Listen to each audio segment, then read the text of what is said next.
Champ Radio broadcast. Live on Cars with David Simister. Hello, you're listening to Champ Radio, the online radio service from the Champion, and this is another episode of Life on Cars, the completely unscripted show about motoring. This time on the hot seat we've got John Pugh, who's actually a Member of Parliament. He's the Lib Dem MP for Southport, and I dropped by his office to see what it is about cars that gets him going.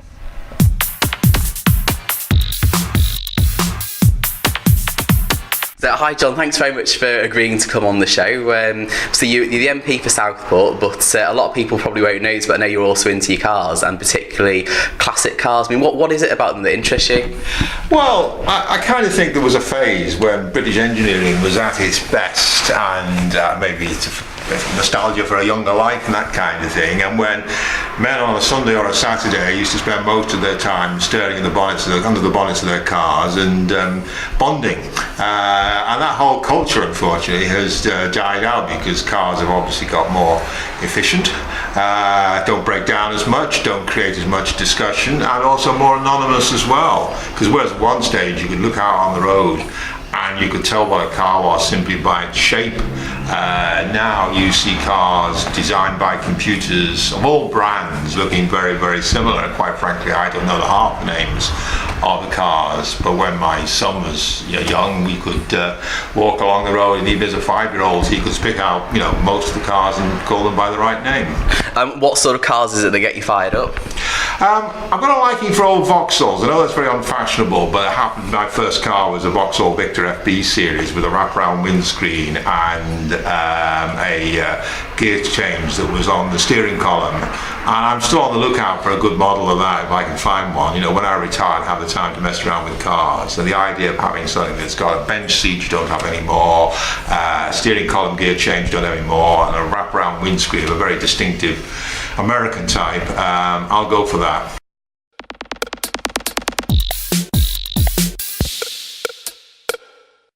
And I mean, are there any new cars on sale at the moment that you particularly float your boat at all? I'm quite interested in some of the electric models. I mean, years to come when Honda maybe perfect what they're doing, I think I would want to find out how that works. The concept of electric car quite appeals to me. That being said, I own 2 Hondas at the moment, both of which are unreliable in different ways. No, actually in the same way. I tell a lie. And I mean, I know the government are, working to encourage electric cars at the moment with a series of grants. I mean, do you think it'll take off?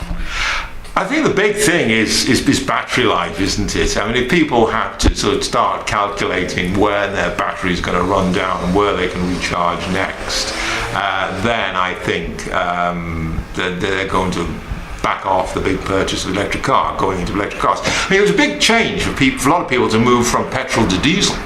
But gradually it's become, because as diesel engines have got better and quieter and you can't hear them from the end of the street, more and more people have been comfortable with diesel as a concept. I think the same thing will apply with electric cars. I saw a car at the outside or by the House of Commons the other day. It was on exhibition, which was an electric sports car. Which I think it's the Tesla, isn't it? Is that the one? Well, it looked phenomenal. It looked like a real top of the range prestige sports car, and apparently to an extent it performs like that. It's just that its range in terms of miles is limited.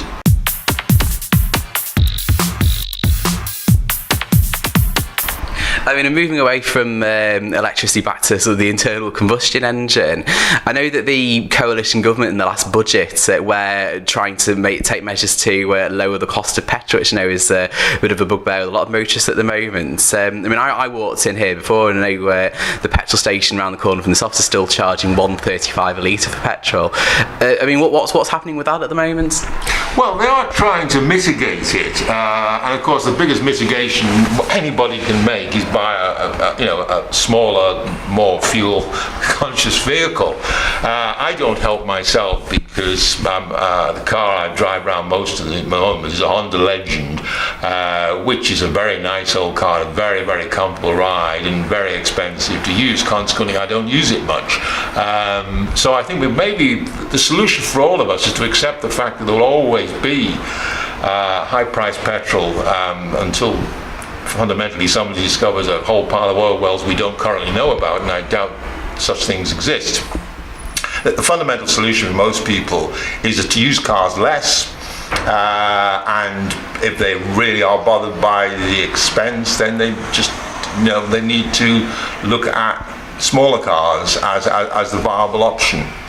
And I think one of the things I've read about a lot is that as petrol gets more and more expensive and the associated costs go up, cars that people would enjoy using, the sports cars and the luxury saloons, are going to become more of a hobby rather than a way of getting about. Well, I certainly use my car sparingly for fairly obvious reasons, but I spend a lot of my time in London where, quite frankly, a car is a nuisance. It's hard to park, it's expensive to park, it's not very pleasant driving through London, and there's an absolutely superb bus service and a tube system to back that up. And quite frankly, I can get anywhere I want to get by public transport in London, and if everywhere were the same, I'm not sure I'd even own a car other than the pure pleasure of driving on uncluttered roads, which occasionally happens to you on the M58. Do you think that owning a particular car is it more of an experience than a way of getting around? Yeah, I've never been particularly rational with my choice of cars, given the use I put them to. I've never been able to look at a car as just simply a metal device with wheels on for getting yourself about. I've kind of wanted always to enjoy my car, to like my car, to love my car. And in fact, when my cars, as often they do, because I tend to buy older cars, have to go on to scrap heap or something like that, I almost go through a period of grieving, and it sometimes takes me a long time to realise that the car I have in front of me can no longer be fit for task. And it'll sit in my drive for at least a year before I'm willing to dispose of it, because I know that was stupid, but I have a relationship with my car, really.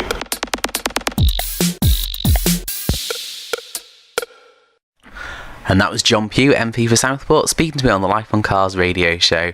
Unfortunately, that's all we've got time for on this episode, but tune in next time when we'll have the special guest from the Aintree Circuit Club talking about the history of the Aintree Circuit, which has not only hosted the Grand National Horse Racing, but also used to host, back in the day, motor racing. So that'll be next time. Until then, why not have a look on the Life on Cars blog, www.lifeoncars.blogspot.com, or check out the motoring news in the Champion newspaper. I'm David Simister, this has been Life on Cars, and we'll see you next time. Bye-bye.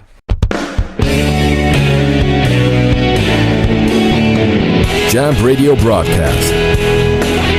Live on Cars with David Simister.